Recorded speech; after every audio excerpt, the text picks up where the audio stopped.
Fala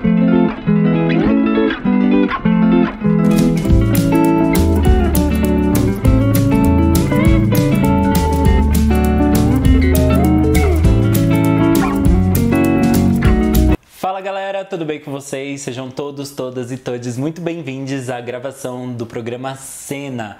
Nesse episódio de hoje a gente tem a honra de receber ele, que é de Buenos Aires, da Argentina, inicia seus estudos na dança na escola de dança contemporânea na cidade de Buenos Aires, estuda também cenografia na Universidade de El Salvador, se formou lá em 1972 em mais de 150 criações coreográficas, trabalha com mais diversos temas e gêneros musicais, junto a diversas companhias internacionais e mais importantes do Brasil. Então hoje recebemos Luiz Arrieta. Luiz, muito obrigado. Muito obrigado por você estar aqui com a gente, compartilhando um pouquinho da sua história conosco.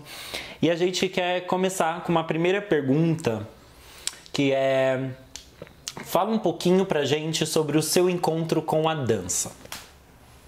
Onde esse encontro inicia, onde ele começa? O encontro com a dança começa na família. Veio de uma família de parte de mãe de origem indígena, de parte de pai espanhola. Mas a família da minha mãe muito de reunir-se, de cantar, de tocar violão, de tocar bombo, de cantar música folclórica e de dançar as danças folclóricas e tango, que é a dança urbana de Buenos Aires. Então me acostumei muito a ver essas pessoas dançando e também porque nos criamos muito próximos de uma família de origem andaluza, Espanha, Andaluzia, que viviam cantando e dançando. Não tinha hora para parar aquilo. E então a dança estava muito presente sempre.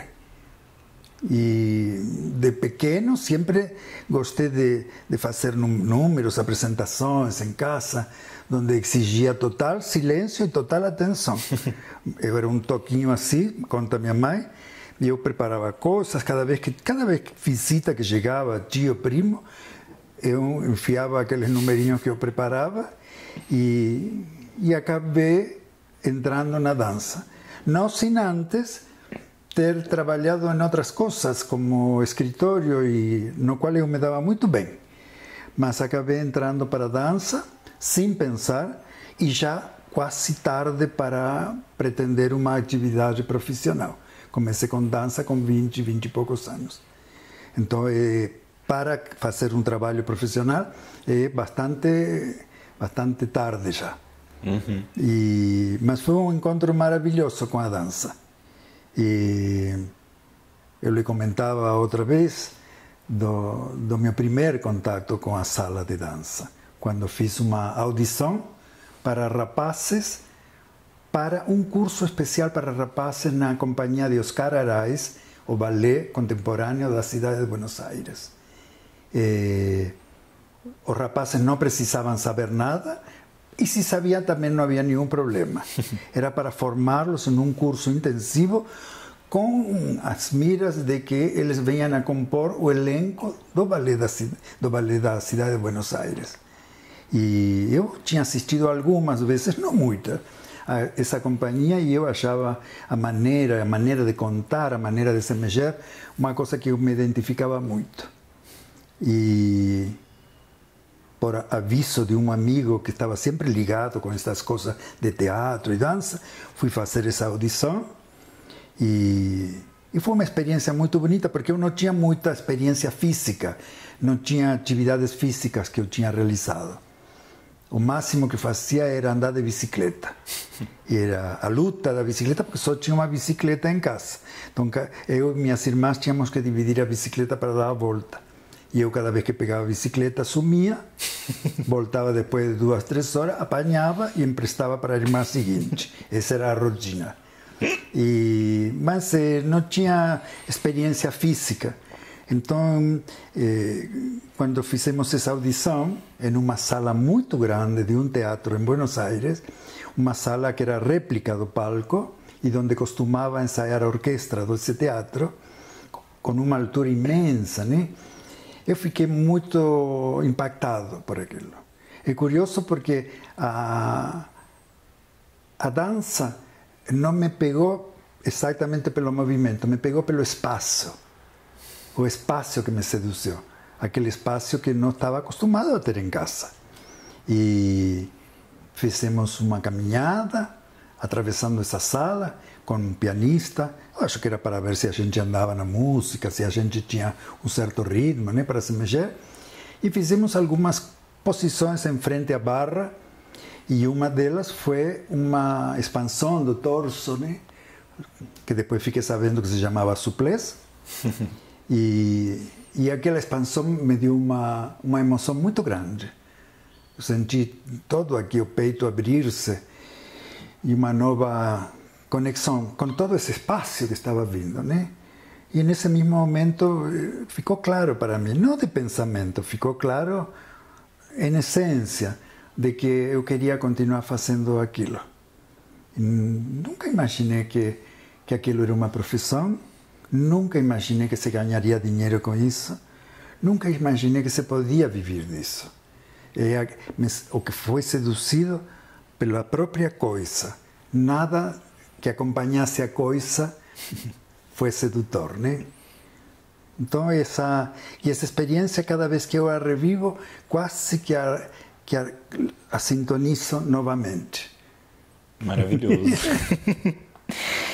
Você teve a oportunidade, com o decorrer do seu trabalho, de passar por diversos países, atuando como bailarino, ou como coreógrafo, ou como diretor. Você encontrou algum desafio ou dificuldade no meio desse processo, enquanto imigrante, de estar ali atuando nessa posição? Ou nessas posições? Olha, uma coisa é Latinoamérica, né? Outra coisa é Europa, por exemplo. Uhum.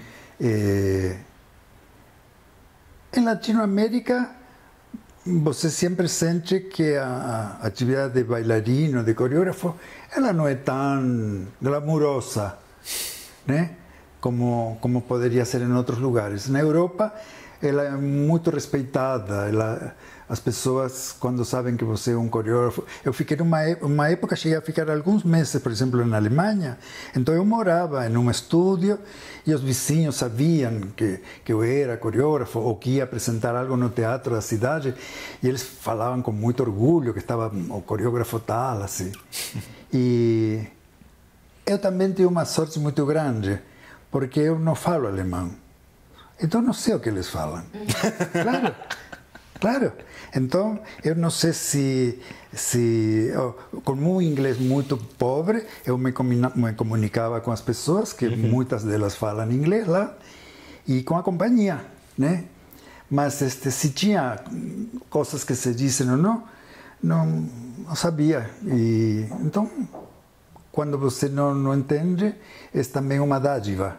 Uhum. E também tinha colegas ou pessoas de lá que falavam muito bem alemão e falavam muito bem espanhol, então com elas eu falava um pouco mais profundamente, né?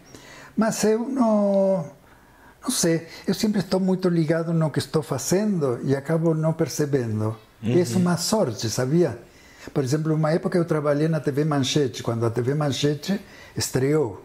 Olha, ela já estreou e já se fechou. E eu trabalhei lá.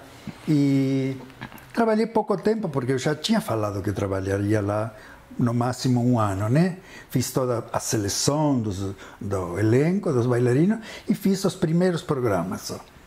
E depois de muitos anos que eu já tinha saído, encontro a vezes com pessoas que me dizem: nossa, você lembra que era aquela loucura, coisa bem de televisão, aquela loucura de gente que vai em cima do outro querendo empurrar e botar e entrar no lugar do outro, assim. Deve ter sido, mas como eu não sei, eu acho que é uma grande sorte, sabia? Você focar tanto que você não sabe o outro. Não poderíamos fazer nada. Uhum. Quando você entra num lugar e sente um incômodo, não só fora, pode ser aqui também, não é legal. Então, a melhor coisa não é lutar contra isso, e a melhor coisa é você continuar naquilo que estamos... Porque cada vez que vou montar um trabalho, eu vou e proponho para as pessoas uma coisa completamente imaterial. Uma coisa na qual penso eu e que tem para mim um imenso valor. Essas pessoas, elas não escutaram nunca isso. Então você tem que, digamos, seduzir e convencer um grupo de pessoas a abraçar uma coisa, a vezes muito quase impalpável. Falar, por exemplo, vamos falar de uma ausência. É uma coisa tão impalpável, sabe? Então você tem que estar, todas as energias têm que estar focadas a que eles cheguem também a absorver a importância disso. Mas não senti dificuldades, além do fato de não falar a língua, né? O fato também de eu ter um tipo que poderia passar também por europeu, digamos, é mais fácil me misturar, né? Lá. E então nunca senti muita rejeição, mas também teve, para poder alugar esse estúdio onde eu fiquei na Alemanha, esse estúdio depois conseguimos porque lá o governo tem uns pequenos estúdios que são para artistas que vão para o teatro, e coincidiu que se conseguiu esse. Mas antes disso, eu, junto a um bailarino da companhia, um argentino que morava há muito tempo, falava muito bem alemão, seguramente com sotaque. E fomos alguns com anúncio de jornal, né, naquela época. E batemos em uma casa e ele falou em alemão, Guten Tag, não sei o que. Mal ele falou, a mulher falou, nicht Ausländer, não para estrangeiros. Ou seja, umas coisas que eles são, por um lado é melhor, que são mais diretos, claro. Então ele disse, não para estrangeiros. A vezes porque tiveram experiências ruins com estrangeiros e tudo. Por outro lado, senti, sobretudo na Alemanha, em muitas pessoas, assim, ou do prédio, ou pessoas com que eu mais ou menos cruzava, assim, um interesse muito grande em que a gente não leve uma má impressão de todo o que ficou depois da guerra para eles. Porque para nós ficou alemão e assim, né?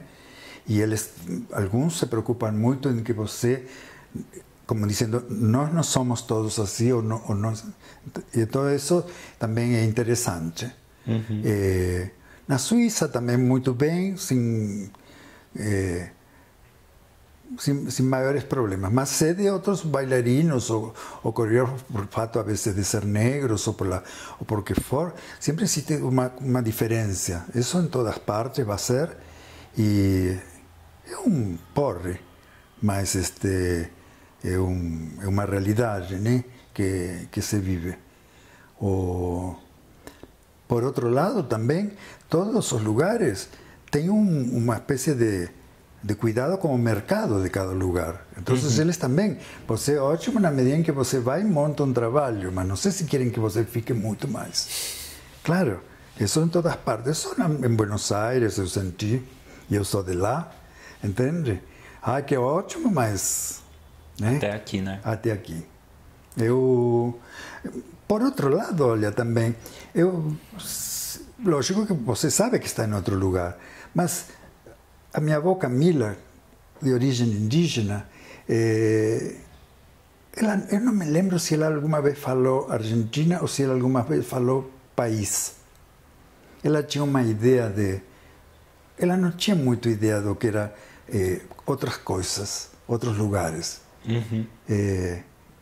Ela é uma mulher que não tinha nenhum tipo de preconceito engraçado, não? Uma pessoa extremamente simples, possivelmente por isso.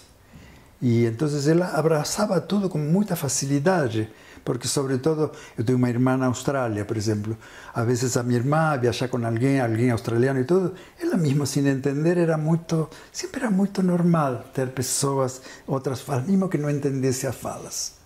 Até porque ela misturava nas falas dela algumas palavras em língua quechua, que é da região onde ela é centro-norte da Argentina, que é onde se falava um pouco do quechua que vinha do Peru, que é dos incas.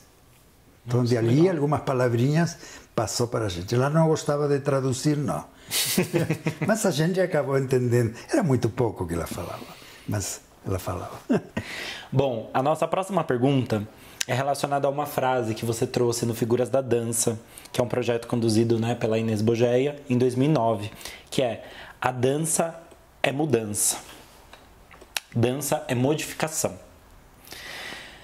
A partir da sua experiência, da sua trajetória, você vivenciou muitas danças em muitos projetos, em muitas companhias, enfim. Para você, a partir da sua experiência, o que mais se modificou na dança, como ela era produzida anteriormente, para o momento atual? Você sente que teve alguma modificação grande na época quando você iniciou com seus trabalhos para o momento atual? E sim, evidentemente sim, teve um crescimento de mercado, de tudo, né?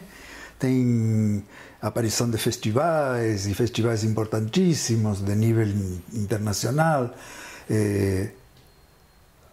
Por exemplo, tem na cidade de... Ai, agora se me escapou o nome, uma cidade aqui em São Paulo, que tem fábrica muito grande de sapatilhas de ponta e de roupa de balé. Nessa cidade, que pena se me escapou o nome agora. É uma cidade que tem essas fábricas, e a Ana Botafogo me contava que numa oportunidade eles montaram, porque não tem teatro nessas, são cidades pequenas. Como não tem teatro num ginásio, eles montaram um palco muito bem montado e tudo, e levaram estrelas tipo Ana Botafogo, Cecília Kerr, levaram mulheres muito representativas da dança clássica, porque para mostrar para essas pessoas que trabalhavam lá para que servia aquilo que eles fabricavam. Nossa. Não é uma maravilha? Fantástico. Algo com cruz, como é Veracruz? Não, Santa Cruz, não. Algo com cruz é a palavra. Joinville? Não, Joinville é onde tem um festival, né? Este é um lugar onde tem as fábricas.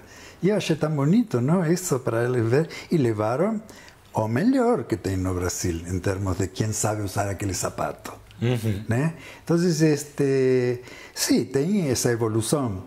Eu, quando falo que a dança é mudança, vou a um lado bem microscópico daquilo. Quando eu afasto um pé e vou passar para o outro, eu estou passando por um lugar que é de total pânico. É um precipício aquilo. Por isso que a gente quica. Uhum. Porque é um lugar de medo. E é isso o que a dança propõe como uma meta a você destrinchar esse medo. Você dirá, Ana, que besteira, imagina ter um medo de dar o passo. Tem. E isso é a mudança. Essa é a tal da mudança. E, logicamente, isso se espalha para fora também, né? E essa mudança também se espalha mais para dentro. A minha primeira professora, ela falava para mim: Luiz, o dia que você saiba do verbo saber, que vem da palavra sabor, ou seja, que vem da palavra experimentar. O dia que você saiba o que é frente, atrás, lado, em cima e embaixo, você vai ser um grande bailarino. E naquela época, como todo novato, eu achava aquilo uma besteira. Quem que não sabe? Mas com o passar do tempo, quando você vai lidando com isto, você se pergunta assim, frente, atrás, com respeito a quê? Uhum. Frente, atrás, no céu. Essa estrela está frente, atrás, com respeito a quê está frente, atrás? Com respeito a mim. Onde está mim? Onde estou eu? E aí vem a outra pergunta mais fatal, que tem uns que me copiaram, uns gregos que me copiaram. Quem sou eu? Então, não era tão besteirinha o que a professora estava me falando. É praticamente um reconhecimento de toda a sua vida para poder realizar isso. E isso é uma mudança na sua maneira de viver e de entender. Para mim também a mudança foi no sentido que, a partir desse dia que comecei a fazer dança, é outra vida, mas é marcante, está cortado assim, isto é antes e isto é dança. Então, eu acho que, apelando agora para meu lado indígena, que por mais que eu nasci num apartamento, em um bairro de Buenos Aires, isso está presente, isso você não tira, isso vive dentro da gente. E todas as civilizações, em uma etapa primeira, e não digo primária para não parecer pejorativo, numa etapa primeira, ela se manifesta através do movimento e da dança.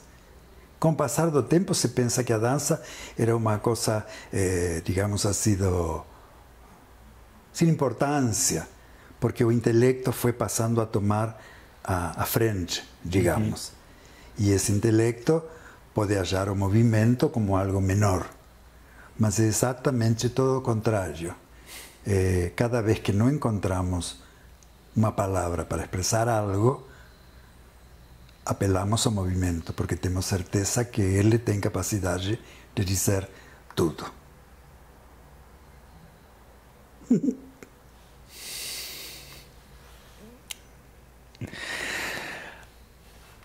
Uau, meu Deus do céu, calma. Eu acho que o movimento ele sempre tem um lugar muito potente, né? Tava pensando esses dias, vou parafrasear um pouquinho antes da próxima pergunta. Essa semana eu tava passando por algumas questões e aí tem uma amiga minha que ela falou assim, é muito engraçado porque você fica muito triste com algumas coisas e você não sente raiva. E aí eu me tranquei na sala de ensaio, passei 2 horas loucamente da sala. E aí eu fiquei pensando um pouco nisso, assim, com a sua fala, né? Tem coisas que a gente não vai conseguir falar, que a gente não vai conseguir expressar, mas o nosso corpo tá ali para isso, né? Ele vai expelir de outras formas. Bom, pensando na tua experiência, na sua carreira, quanto bailarino, coreógrafo, diretor, enfim... Tem alguma experiência que foi muito marcante, assim, para você? Se você pudesse escolher... Eu sei que tem vários momentos que você poderia escolher, mas se você pudesse escolher um, assim, que você resgatasse, assim, na sua memória, tem algum que te marcou muito? É um lugar maravilhoso. Eu sempre digo que o público perde a melhor parte. O público pega o que nós levamos ao palco como resultado de um trabalho de cuidado, de limpeza, de laboratório, de tudo, de pesquisa. A gente leva isso. Mas também no palco entram outras coisas que são as tensões, os medos e os cuidados e o querer agradar, que não podemos escapar a isso. Mas no ensaio a gente vê realmente coisas de entrega maravilhosas que só nós apreciamos. Possivelmente tenha que ser assim mesmo. E outra vez, não sei se tem a ver, mas me lembro de um filme, é quase como um registro da obra da vida de Nelson Freire, o pianista. É um curta-metragem, não, um longa-metragem, mas como um documentário, mas é demasiado sensível para ser só um documentário. E ele está com a sua parceira de sempre, que era uma amiga, uma argentina, que se chama Marta Argerich. E tem uma hora em que eles estão em um estúdio que eles têm lá em Paris, que tinha, né, que o Nelson faleceu. E tem 2 pianos de cauda, assim, tete a tete. E eles têm umas horas que eles falam da vida solitária dessas pessoas que são grandes solistas de piano. Porque no fundo eles vivem só. Então eles só vão e encontram a orquestra 1, 2 dias, depois volta a ficar só. E eles, então, ele tem essa grande amizade entre eles. E numa hora eles pegam umas partituras, está cheio de partituras, e ele pega numa, e aí ele toca umas notas, e aí ela toca as outras notas, e eles riem, porque ela deve ter tocado um meio tom diferente de propósito. E eu pensei na dificuldade para encontrar um parceiro para rir disso, que só é do mundo deles, que é um mundo tão requintado do que eles fazem, tão aprofundado do que eles fazem, que é maravilhoso. E esse é o ensaio deles, as brincadeiras deles, para que nos chegue o resultado a nós e nós recebamos a maneira que eles tocam disso. Mas tem muito. Alguns até parece que não tenha nada a ver.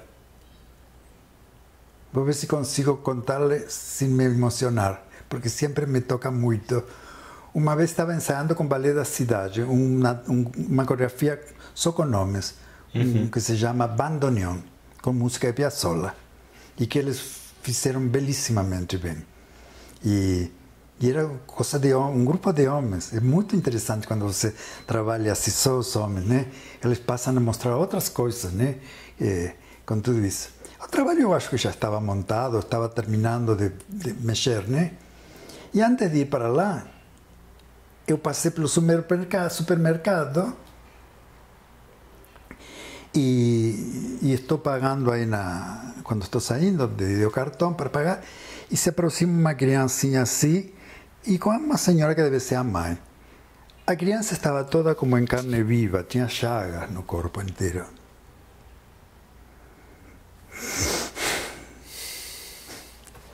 E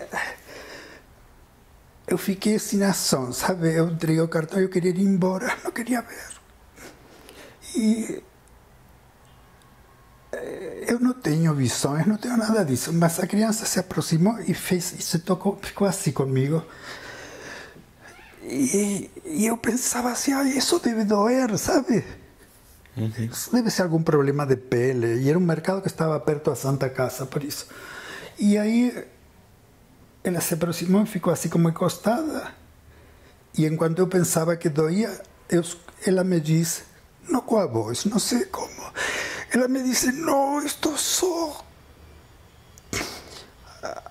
Eu saí desesperado, sabia? Eu peguei as compras, atravessei a rua, fiquei puto com Deus, com todo mundo. E eu cheguei e contei isso para o elenco, porque eu tinha que contar isso, e o elenco foi ótimo. É um grupo de marmanjos imensos, todos chorando. E a gente dedicou esse ensaio a ele.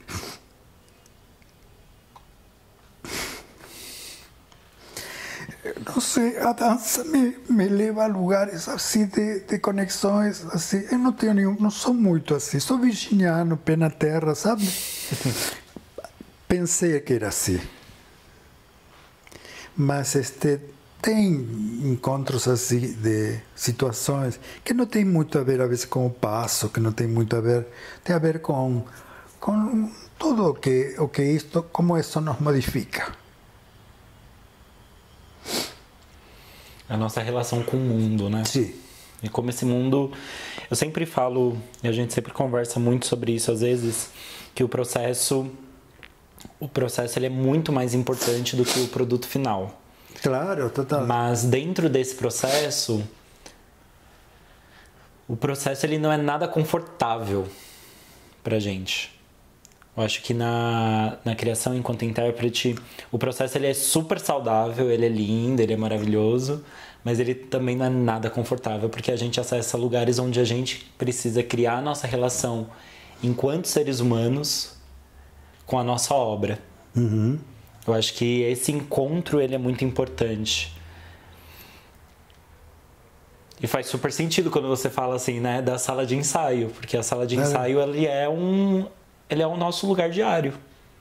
Mas você sabe que o processo, que é tão importante para desenvolver o trabalho, esse processo, que geralmente é de uma simplicidade imensa, que a pessoa, quando fala em processo, pensa em livros, em coisas assim. Não, é de uma simplicidade quase... esse processo tem que se manter vivo a cada apresentação. Se você não leva o processo toda vez que você sobe ao palco, aquilo se esvazia.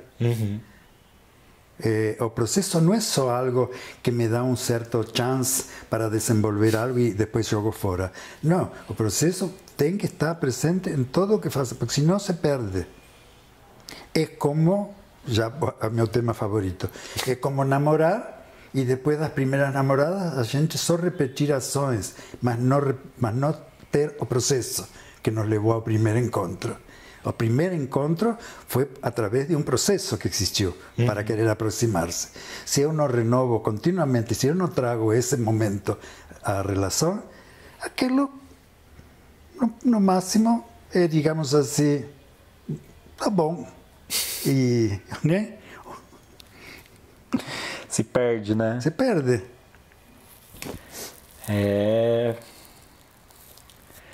Esse assunto está delicado para mim ultimamente. Sim? Mas eu acho que é exatamente isso, assim. É pensar que é um lugar muito contínuo, né? Não tem pausa. A gente está em processo constante. E de aqui, se você me permite, de aqui, o que a gente percebe é que também a assistência do público, ela também tem que vir por esse lado. Em geral, o público tende a querer assistir o espetáculo com o intelecto. É o mesmo que em uma relação física de dois, um esteja presente com o intelecto e outro com o corpo. Não rola. O espetáculo de dança é um espetáculo que você assiste de corpo a corpo. Você entrega o corpo. Ah, sim, mas e como? E o olho não vê? O olho vê, ele registra as imagens, aqui dentro deve ter todo um processo de decodificação do que você vai vendo, e o intelecto que não para um segundo de falar, porque isto é um tormento, né? Claro, isto é uma coisa que não para um segundo. Ele deve ir fazendo conexões, deve ir fazendo como explicações, a partir, digamos, da experiência de cada um e tudo isso. E ele não perde essa mania porque, además, ele é estimulado por tudo. O tempo inteiro é estimulado. Nos dizem que quanto mais você pensa, você é mais inteligente. Que não tem, é uma coisa completamente mentirosa. E você assiste dança entregando o corpo como um todo. Você recebe pelos olhos, mas recebe por todos os outros centros de percepção. Quando você está perto de uma pessoa, você percebe coisas através do corpo dessas pessoas, sabe? Tem umas pessoas, por exemplo, a vezes que se aproximam a você, e são pessoas, a vezes, tão belas ou tão exuberantes, que você se modifica, você fica excitado, você se mexe. Não é uma questão só do olho, entende? E nem de pensar, que pessoa bonita. Não, não é isso. E assim se deveria assistir dança. Por isso, às vezes, muita gente está preocupada e diz assim, eu não entendo nada de dança, não sei se eu vou assistir espetáculo, porque eu não tenho nada que entender. Primeiro, aliás, porque entende muito. Essa pessoa foi gerada por uma, por outra, e em algum momento, algum primitivo dessa pessoa dançava. Dançava com os pés na terra, dançava para querer a chuva, dançava para querer que pare a chuva, dançava para tudo. Entende? Uma maneira de se comunicar. Então, por que mas é que eu não levo jeito para dançar? Você já experimentou? Não. Então, entende? Muito bom. Arrieta, seguinte, você já coreografou mais de 62 companhias de balés diferentes. Ah, é? Sim, eu contei. E aí você teve a oportunidade de passar por diversos lugares no Brasil. São Paulo, Belo Horizonte, Salvador, Manaus, Rio de Janeiro, Curitiba, Niterói, Natal, Porto Alegre, Maceió, Caxias do Sul e por aí vai, né? Sim. E aí quando a gente pensa lá no exterior, Buenos Aires, que na verdade para você não é exterior, né? É casa, praticamente. Cuba, Alemanha, Paraguai, Estados Unidos, Suíça. A partir dessa tua experiência, é muita criatividade. O que te mobiliza a criar um trabalho?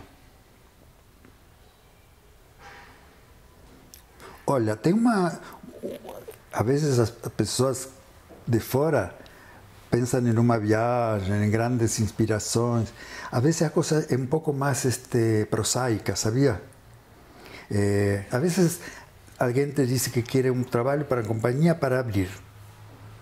Que dure tantos minutos e que tem que ter tantos bailarinos. É uma coisa muito concreta, sabe? Ou preciso um trabalho para fechar. Ele tem que ter todo o elenco da companhia tem que durar tantos minutos e tem que gritar. As pessoas quando terminam, tem que gritar. Então você vai e faz isso. Não, eu nunca me senti mal por isso, sabia?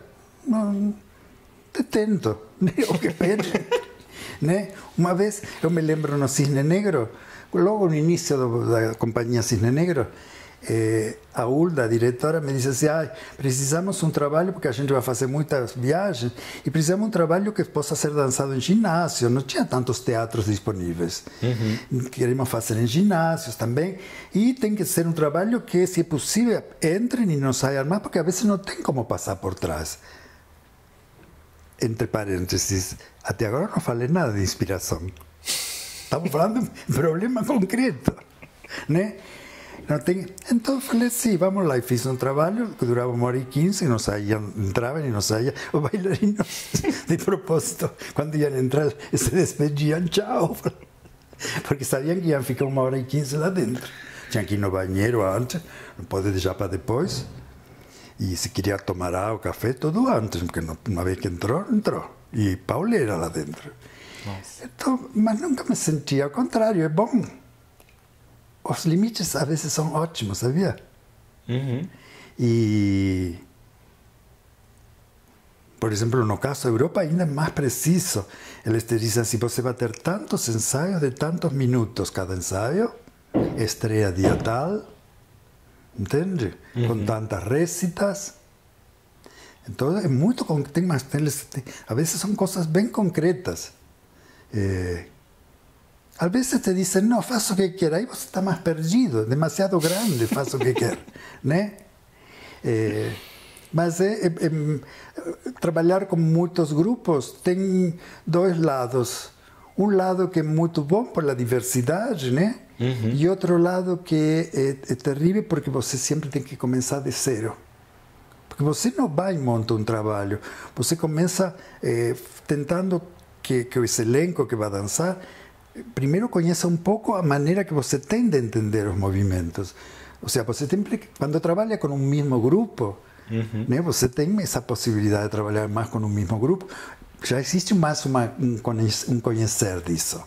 Sim. E também, tanta gente... Às vezes termina uma montagem e eu não consegui decorar os nomes dos bailarinos, que terminou já. Claro. E tem experiências muito interessantes. Em Geneva, me lembro de um bailarino que todo mundo me falava assim: nossa, esse cara é muito bom. Ele eu acho que era da Suécia. Esse cara é muito bom. Ele ensaiava com óculos, com um elástico aqui atrás. Disse: esse cara é muito bom, esteve na companhia de Quilha há muito tempo e tudo. Eu trabalhava com ele, mas eu não conseguia muito assim saber. E aos poucos eu fui descobrindo a expressão dele. Ele vem de um país nórdico, muito lá em cima. A expressão dele é de uma delicadeza, mesmo quando é terrível.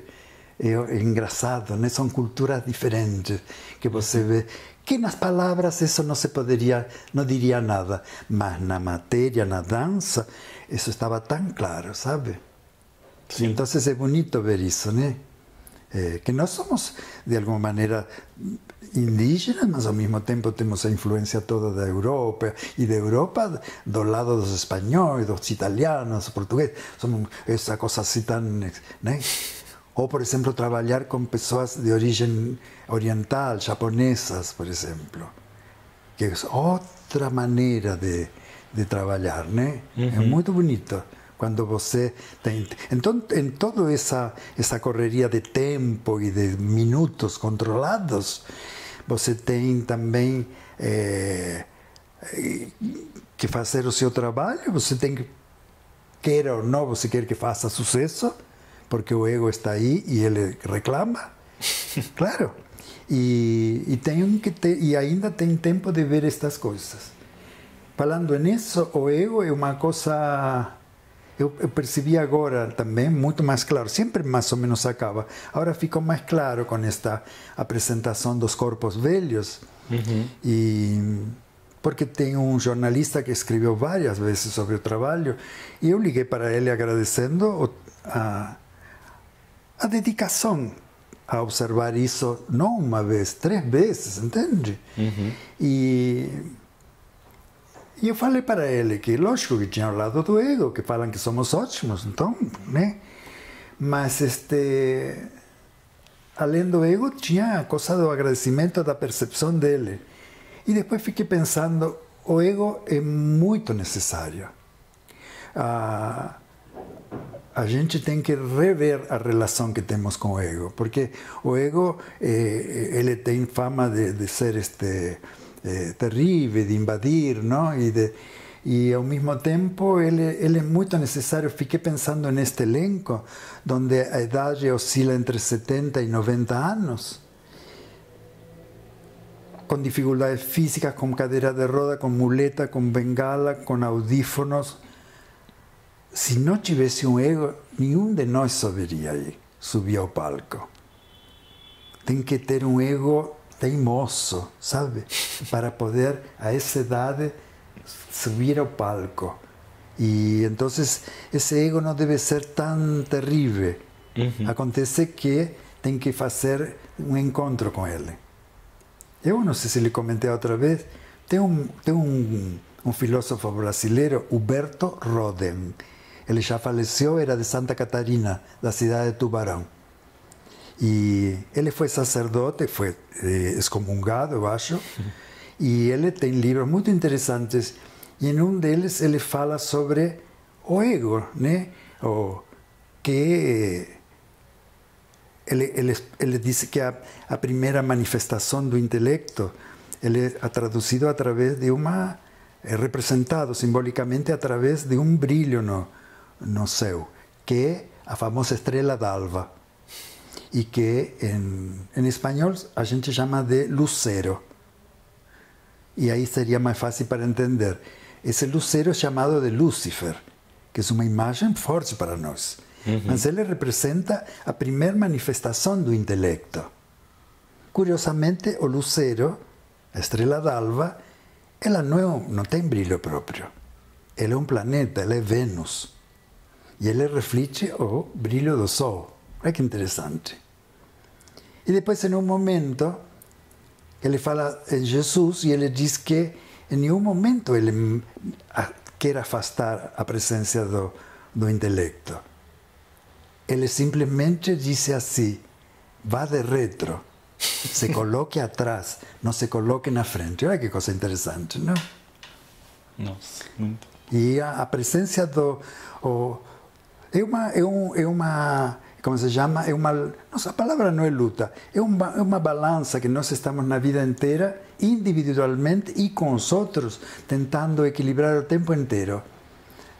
Por um lado, você quer uma companhia que seja disciplinada, que faça tudo da maneira que você está planejando e que tenha entendido e que todo seja... E por outro lado, você quer um grupo de gente que tenha um mundo para expressar, que tem uma fúria para expressar. Como juntar essas duas coisas? Essa ordem aqui e essa outra fúria aqui. Então, o tempo inteiro estamos também lidando com isso, né? Com certeza, com essa gangorra, né? Com essa gangorra. Para achar esse equilíbrio. Você falou sobre o projeto Corpos Velhos, né? Vocês foram premiados, passaram pelo Fomento, foram premiados pelo APCA, agora com o Denilton Gomes também, estão fazendo apresentações, circulação. Como que foi para você fazer essa aproximação e unificação de artistas que são tão relevantes, não só para a história da dança na cidade de São Paulo, mas também em outros campos, assim, né? Pensando no exterior também. Mas como que foi para você fazer essa unificação de artistas que têm já uma consolidação das suas carreiras, que também por conta da idade, né? Eu acho que tem um pouco desse parâmetro da dança, e que eu acho que o Corpos Velhos ensina muito isso pra gente, que existe um diálogo que tem crescendo um pouco mais na dança, que é até que idade o seu corpo vai ter o mesmo desempenho, o mesmo desenvolvimento do que você tem, né? Por exemplo, eu hoje tenho 28. Eu já consigo sentir, enquanto eu tô dançando, enquanto eu tô me movimentando, que eu não dou os mesmos pulos que eu dava quando eu tinha 18 anos. Algo mudou. E aí, eu vejo que cada vez mais dentro do cenário da dança, o debate sobre a dança após os 40, dança após os 50, vocês já estão num salto de 70 para 90. Como que foi criar esse projeto? E eu acho que você fez um comentário ótimo do aeroporto, se você puder depois contar, que foi muito bom. Mas como que foi para você fazer a criação desse projeto e unificar pessoas que mesmo com as suas carreiras consolidadas decidiram também, né? Eu acho que é necessário se ter muito coragem para estar em cena e desenvolver um trabalho, estar ali, né? Porque a gente está à mercê de tudo. Então, como que foi para você olhar para esse projeto e desenvolver ele? Bom, aqui começa com a situação aquela que te comentei antes, das coisas práticas, e tão longe da tal da inspiração, né? Eu pedia já várias vezes um apoio ao fomento para organizar acervo de fotos, de vídeos, de coisas assim. Eu pensava realmente desfazer-me pronto. E algumas pessoas falaram que não, que valeria a pena conservar, porque pode ser que algumas faculdades, algumas coisas tenham interesse. E a ideia não é da posteridade. A gente vai embora e, no máximo, uma semana depois, já fomos para sempre. Não? E deve ser assim. Não tem nenhuma importância. Quando vai passando o tempo, vai ficando mais claro que querer segurar-se é à toa e não é o melhor.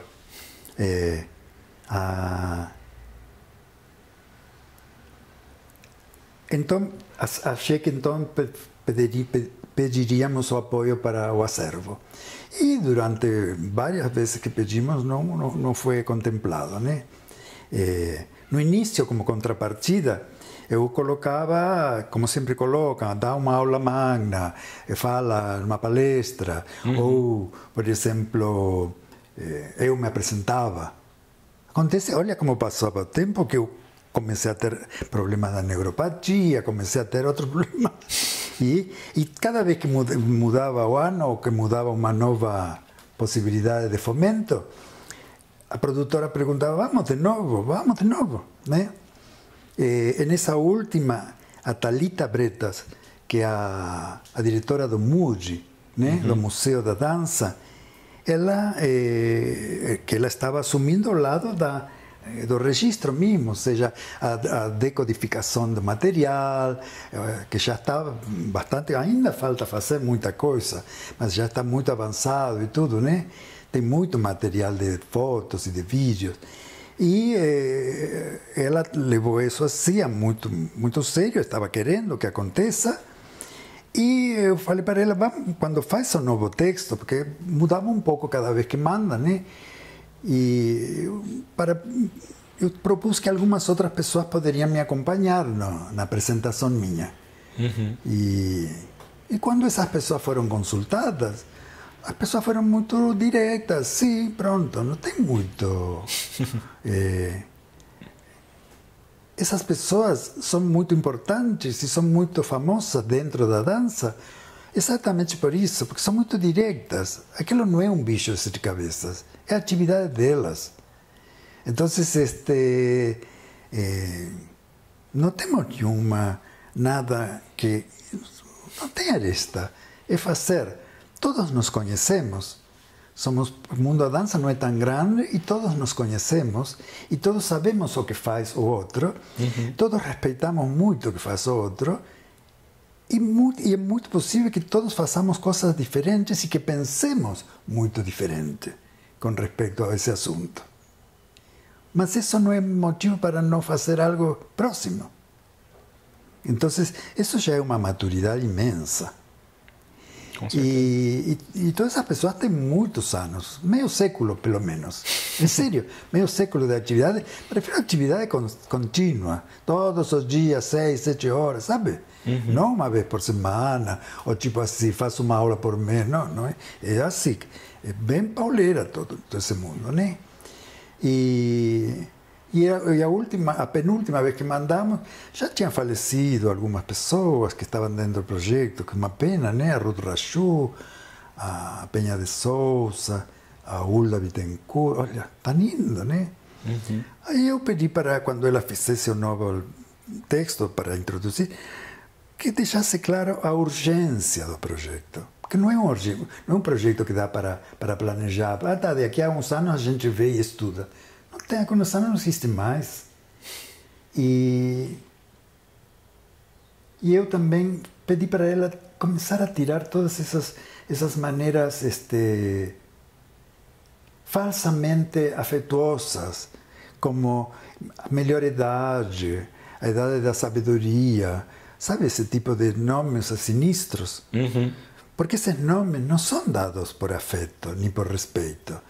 Esses nomes são dados porque é muito difícil lidar direto com aquilo. O espetáculo começa com um vídeo e muito bem feito. Mas é duro assistir esse vídeo, porque é um primeiro plano de nossos corpos velhos. Não tem corpo envelhecido, amadurecido, não, é velho. Tem muita gente que diz, ai, que nome feio, porque incomoda muito o contato com a realidade. E isto, pelo menos a mim, e eu imagino que para o grupo, me deu a possibilidade de querer começar a sentir este momento da vida, a senti-lo de verdade, não driblá-lo. Claro que tento estar melhor, caminho para poder caminhar um pouco melhor e não ficar tão assim torto para andar caminhando. Como para estar bem alimentado, faço a barba, mas não é para não reconhecer esse tempo que estou vivendo. Aliás, porque este tempo eu tenho a intuição que deve ser maravilhoso e só posso conhecê-lo, como você falou, quando eu me entrego a ele profundamente, mesmo com as dores. A dor faz parte desse. Todas as nossas partes da vida tiveram dores. Do nascimento, da criança, todo momento teve dores. Da adolescência, dos medos, de cada momento da vida tem as dores. E este também. Não sei por que quando chega um tempo, é meio que se quer frear a vida e começamos a tentar não fazer coisas para não parecer. E dissemos o tempo inteiro, nossa, você tem isso, não parece. Mas eu tenho que ter essa idade. Quero que isso seja, é com isso que eu quero me apresentar. Não com uma idade que eu possivelmente tive em outro momento. É com esta. Como eu vou desperdiçar como que eu vou desperdiçar a possibilidade de experienciar este momento? Que não vou ter outra vez para ter esta experiência desta velhice. Ah, mas você pode ter doença, vai morrer, assim. E isso também é experiência. Então, o que resume a tudo isso, porque eu falo assim, mas os nossos primeiros encontros eram um grupo de gente famosa e conhecida, mas que ficamos nos olhando durante muito tempo, como animais desconhecidos que se encontram e se estão sacando. Claro. Somos corpos, somos animais. Então nos ficamos sacando, sabe? A pouco fuimos entregando. Uma das pessoas do grupo me comentou uma vez, disse, os primeiros ensaios, disse, foi terrível, porque eu vi como que eu ia ficar daqui a alguns anos. Claro. Então é duro, porque você já sente um monte de coisas. E chega lá e você vê isso muito mais concretizado ainda. Então, esse encontro, aos poucos, foi cedendo e fomos fazendo o trabalho, que é um trabalho que tem uma direção, tem um roteiro, cada um tenta fazer o melhor que pode dentro desse roteiro. E dentro das possibilidades de cada tentando dançar com o corpo que temos agora, não com o corpo que tivemos. Ah, porque aquilo não presta, mas não, aquilo está no tempo, aquele. Este outro. Seria realmente desperdiciar o momento que estou vivendo. Mas também este é de aqui e isto é ser velho. Outro dia chegou um convite para teve uma parada, há uns 2 domingos atrás, na Paulista, parada da longevidade. Muito bem organizado. Eu acabei não indo, primeiro porque não posso nem caminhar, porque se é para andar caminhando, não dava. Mas percebi que tem algo assim como para dizer que você pode fazer algo para não estar tão velho. Deve ser muito difícil, porque para mim também é muito difícil. Sabe até quanto eu posso estar cuidando-me e até quanto eu não quero estar não reconhecendo este momento que eu estou. Seja através de todo o que possa camuflar a minha imagem para parecer mais jovem. Não sei que atriz inglesa muito importante, falaram para ela, porque uma mulher muito bonita e já velha, e falaram para ela se alguma vez ela quis puxar um pouco, porque é uma mulher muito bonita e com muitas rugas já. E ela falou, não, está louco. Disse, eu levei anos para fazer todas estas rugas. Cada ruga é uma consequência de A própria médicos de estética falam isso. Marcas de expressão, eles chamam. E realmente, cada ruga é algum gesto, é algum pensamento que a gente repete muitas vezes e que vai ficando e que nos vai dando esta cara. Nós temos a cara que merecemos. Claro, que merecemos no sentido de consequência de tudo o que vamos fazendo. Não é um bisturi que me muda o de dentro, né? Tem muito a ideia também de que se você não se sente, sei lá, realizado ou com autoestima, não sei o quê, uma plástica vai lhe ajudar. Eu acho assim, uma plástica pode ajudar, mas primeiro resolvo de dentro. Quando você resolve de dentro, pode ser que a plástica ajude, mas seguramente quando você resolveu de dentro, você não vai precisar de plástica, você vai achar que não precisa realmente. E isso é uma coisa deste momento interessante e que tem todas as coisas características desta idade. Este projeto Corpos Velhos, que foi muito bem-vindo, uma coisa que pretendia ser uma contrapartida, virou uma coisa maior do que o projeto. Porque o projeto era para o acervo do meu material. Aqui você tem 9 pessoas ao vivo, ou seja, 9 acervos, sabe, online. Então, virou uma coisa imensa. E então esse encontro com estas pessoas todas também nos está modificando, sabe? Curioso entre nós, nos ensaios, nos encontros que temos, que são poucos, né? Não se fala em dores e coisas assim. É tão óbvio que todos estão cheios de dores que seria uma redundância ficar falando que vai falar de dores a outro, que você já sabe. E este projeto, que era simplesmente para fazer 2 apresentações como contrapartida, agora já vão até fim de agora de abril, vai ser como umas 12, 15, não sei quantas vão ser. E já fizemos viagem, abrimos a Bienal de Campinas, agora, a semana passada, a gente abriu a Bienal do Ceará, de Fortaleza, para o qual tivemos que viajar de avião. E ajudados, alguns de nós, inclusive eu, com cadeira de roda, que facilita as distâncias tão grandes dentro do aeroporto. E são essas cadeiras que tem uma bandeirinha aqui da empresa que você vai, né, para distinguir, e outros andando com um pouco mais de dificuldade, outros usando a cadeira como se fosse um andador. E fomos assim. E a moça que trabalha na empresa aérea que nos vai levando, eu falei para ela, porque ela perguntou assim, disse assim, vocês vão para onde? Para Ceará? Não sei o que, disse que está chovendo muito lá. Falei, eu também ouvi, disse, que pena, vocês vão de turismo. E falamos, e isso é uma fileira, né?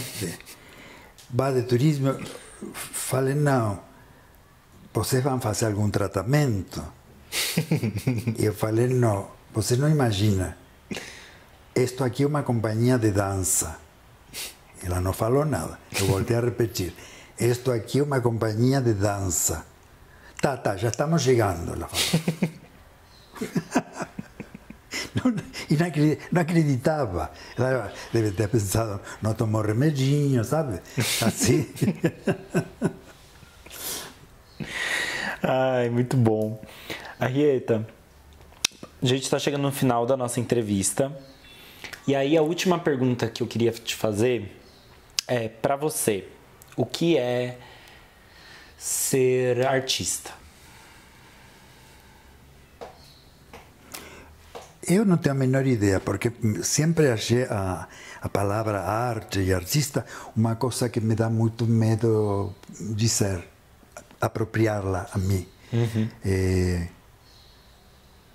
Sabe, eu acho que essas coisas, com o passar do tempo, possivelmente quando a gente não esteja mais aqui, alguém dirá, isto era uma obra artística, ou este era um artista. Não sei se eu posso me dizer isso.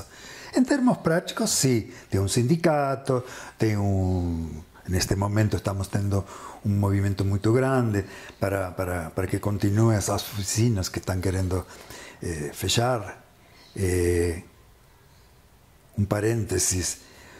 Podem-se fechar as oficinas, podem-se fechar as bocas. Mas o corpo fala. Não tem como. É como água do telhado que você vai fazer a vida inteira um acerto, mas a infiltração entra.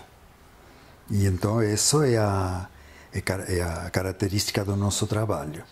E isso vai chegar e vai minar. E então, isso com respeito às oficinas. Né? Mas é uma dádiva que eu recebi de poder lidar com isto. A vezes as pessoas dizem, sim, porque a vida da artista, ai que lindo, você faz dança, ai você fica o dia inteiro dançando, que gostosinho. Né? Sim, sei lá, é um trabalho e ele tem todas as apurrinhações que tem todo o trabalho, as dificuldades, os problemas, mas também tem o grande prazer de você se entregar a isto. Olha, nós estamos fazendo uma entrevista para falar disto. Eu acho um luxo. Claro, estamos falando de uma coisa tão impalpável, sabe? E isso é um luxo, porque isto impalpável é o que me modifica e modifica os outros. Eu não acredito que a gente só está passando por aqui para acumular tijolo ou sei lá, matéria e ter assim. Isto é uma... Oscar Arraes, um coreógrafo muito importante, ele tem um livro que o nome é fantástico, se chama Escrito no Ar. Realmente o que nós fazemos é uma coisa que está escrita no ar. Você nem tem como pegá-la. A pessoa vai lá, paga o ingresso e ela não pode nem pegá-la. Ela fica dentro. Então, eu acho que é um privilégio muito grande. Mas penso que o privilégio mais grande é que ela me tem dado a entender muitas coisas, como que este privilégio poderia estar em cada um de nós, em todas as atividades, quando reconheçamos que todo o que façamos, estando presente, aí possivelmente isso seja arte. Estar presente em tudo o que façamos. Cozinhar, lavar, colher as plantas, molhar as plantas, namorar, de verdade, todo estando 100% presente. E possivelmente esse deve ser seguramente o mais importante treino de qualquer pessoa que se dedica ao teatro, estar presente. O passo, a fonema, a colocação de não sei o quê, são todos exercícios para treinar estar presente.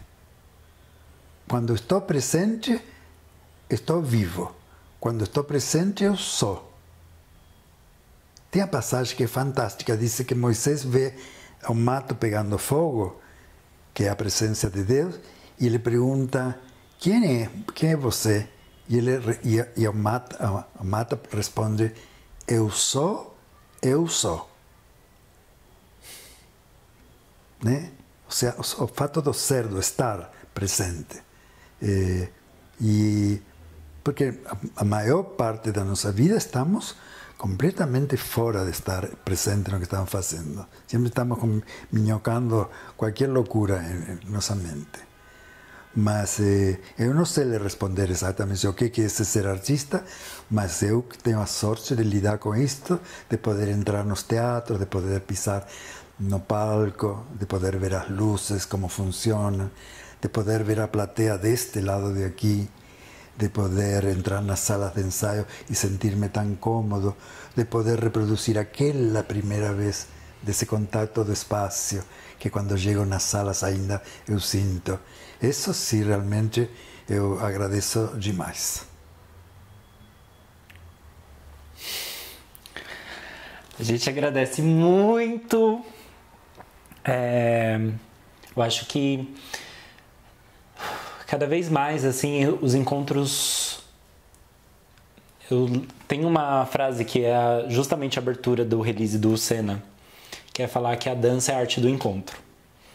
O tempo inteiro a gente tem a possibilidade de vivenciar as coisas, de encontrar com as pessoas. E estar presente, eu acho que é algo diferencial. Então, quero agradecer muito pela sua presença. Muito obrigado. De disponibilizar a gente no seu espaço, na sua casa. No meu mundo. No seu mundo. E te perguntar, por último, obviamente, porque a gente precisa fazer esse lugar, né, gente, ainda na câmera. Mas te perguntar se você tem algum convite para as pessoas, se você quer falar algo e deixar algum convite para alguma atividade. Pode ser a agenda do Corpos Velhos, pode ser algo para as pessoas continuarem acompanhando o seu trabalho. E para a gente finalizar. Mas, novamente, quero agradecer muito. Eu acho que Eu acho que o Senna, ele possibilita muito, e aí eu me sinto muito privilegiado por isso, nesse processo, de ouvir as histórias e, ao mesmo tempo, poder compartilhá-las de alguma forma. A gente sempre fala de dança de uma forma muito metódica, chata, e eu acho que é uma forma e um espaço que a gente está construindo para que a gente fale de dança de um modo inteligente, divertido, interativo. Então, queria agradecer pelo compartilhamento da sua história, porque não só para mim, eu acho que aqui, né, hoje a Chaps está aqui acompanhando, o Laio que está gravando, a gente acessou o seu mundo, de algum modo, e a gente quer ter a possibilidade para que outras pessoas acessem e continuem conhecendo e tendo o privilégio de ouvir, saber sobre dança através de uma outra ótica. Então, agradecer mesmo por essa oportunidade de estar aqui com você hoje. Muito obrigado. Sim, eu tenho um imenso prazer em poder contar o que eu descobri nesse tempo e preciso que a gente precisa partilhar isso com os outros. É parte da... Você falou em tudo isto que você vai recolhendo das memórias e das pessoas, né? Na mitologia grega, o céu com uma semideusa, ele tem 9 filhas, que são as musas. Essas musas são da literatura, do teatro, da dança, terpsícore, se chama a da dança. E tem da física, porque a ciência e a arte estavam muito ligadas. Eles não, como é mesmo, né? Uhum. E essas musas, elas são responsáveis, digamos, por novas maneiras de manifestação, novas maneiras de expressão. Tanto que diz assim, esta é a musa da minha criatividade, né? É uma pessoa ou uma imagem, né? Este lugar é uma musa para mim, porque me inspira, né? Mas olha que, aliás, da palavra musa vem a palavra museu, né? Que como foi mudando. Hoje em dia os museus são pretendem ser mais interativos, mas assim foi o museu no início. No início era uma coisa onde as musas se expressavam. Uhum. Mas o mais curioso disto, que tem a ver com o que você está fazendo, é que elas eram filhas de Zeus e da memória. A mãe era chamada de memória, não sei como se diz em grego. E isso se explica sozinho, não tem nem como querer explicar isso. Só existe esta nova expressão se tem atrás a memória. Ou seja, tudo o que vamos contando e o que me contaram a mim outras pessoas, a gente vai contando. E isso é maravilhoso. Ainda estamos passando experiência e conhecimento através da fala, através do que contamos, mesmo com tanta tecnologia, né? Uhum. Então, isso é uma coisa. Outra que para as pessoas que querem assistir, não se preocupem quando vão assistir de ter que entender algo com intelecto. Não importa que não entenda com intelecto. A maioria das pessoas com que a gente transa bem e se sente ótimo, são pessoas que, se a gente parar para pensar por que estamos com ela, a gente não estaria. Então, né? Isso é importantíssimo, não tente entender. Já me aconteceu de terminar o espetáculo e alguma pessoa vir aos prantos ou totalmente tocada. Você sente que a pessoa está em carne viva e me pede desculpa porque não entendeu. Como que não entendeu? Seu corpo entendeu tudo. Ela está, sabe? Só que estamos tão viciados com o intelecto que o intelecto sempre nos tem que dizer como que é, sabe? Uhum. Então, e deixo mais uma vez claro, não é que o intelecto não serve. Ele tem outras funções. E neste momento é aquilo. Então, quando vai assistir o espetáculo, entregue-se de corpo. Igual que quando você vai encontrar-se com alguém, entregue-se de corpo. Não tem a menor importância o que estou pensando. E já que você falou acessar o portal Muji, da Thalita Bretas, que já tem muito material da origem de todo este processo de corpos velhos, tanto de fotografias como de vídeos, e que ainda estão terminando de desfilar todas estas caixas para entrar aí. Não sei se o Google vai ter que refazer todos seus arquivos. E segundo ela disse, está tudo na nuvem. Uhum. Para mim, a nuvem, depois de tudo isto que falamos, e que todo mundo pode pensar que eu posso ter uma possibilidade fantástica de perceber coisas invisíveis, a nuvem para mim continua sendo um mistério. Mas tudo bem. Sim. Muito obrigado. Sim? Você me deixa muito à vontade e por isso lhes agradeço muito. Bom, gente, mais uma vez, queria agradecer a presença de todos, todas e todos aqui nessa entrevista, nesse bate-papo com Luísa Arrieta.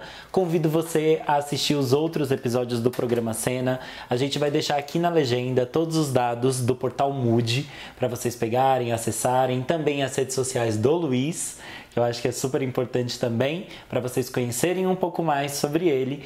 E, é claro, que eu não posso deixar de dizer que esse projeto foi contemplado pela 34ª edição do Fomenta Dança da cidade de São Paulo, com a produção da Move Cena Produções Artísticas, parceria Inspiração 6, realização Grupo Corpo Molde, Cooperativa Paulista de Dança, Secretaria Municipal de Cultura. Muito obrigado e acompanhe o próximo episódio.